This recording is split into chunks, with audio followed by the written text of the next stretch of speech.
Hello everyone, এই ব্লগটা হলো 30 জুন। হ্যাঁ, দিতে একটু লেট হয়ে গেছে কারণ আমার এখন রোজ বেরোনোর থাকছে, তাই আমি টাইম পাচ্ছি না এডিট করার। সো যাই হোক, আজ চলে গেছিলাম সিরাজ উদ্যান, যেটা আছে বারাসাতে। ব্যারাকপুর থেকে 81 বাস ধরে চাপাডালি মোড়ে নেমেই এখানে চলে আসা যায়। আর এখানে এন্ট্রি ফি হলো 20 টাকা এক একজনের।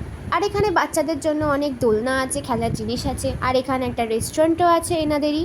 বাইরে আশেপাশে খাবার পাওয়া যায় না বলে এখানেই খেতে হয়। তো আমরা নিয়ে নিয়েছিলাম এক প্লেট ফ্রেঞ্চ ফ্রাইস, প্রাইস ছিল 89, আর এক প্লেট চিকেন পপকর্ন, যেটার প্রাইস ছিল 149। সো এখানে চারপাশে ওদিকটা আরও ঘোরা যায়, কিন্তু আমরা যাইনি। আর এখানে বোটিং, টয় ট্রেন সবই আছে। টয় ট্রেনের টিকিট প্রাইস 20 টাকা। আর এই পার্কটা মোটামুটি বেলা 1টায় খোলে আর রাত 9টা অবধি খোলা থাকে, কিন্তু রাত 8টার পর আর টিকিট কেটে ঢোকা যায় না ভেতরে। তো 8টার আগে অবধি লাস্ট তোমাদের এন্ট্রি করতে দেবে। আর গাড়ি পার্কিংয়ের ব্যবস্থা নেই, কিন্তু গাড়ি রাখতে দেবে, তার জন্য কোনো টাকা নেয় না। যাই হোক, আমরা এখান থেকে বেরিয়ে একটা ধাবাতে গিয়ে চা খেয়ে নিলাম, কারণ সিরাজ উদ্যানে চা ছিল না। তো এই ছিল আজকের ব্লগ। টাটা।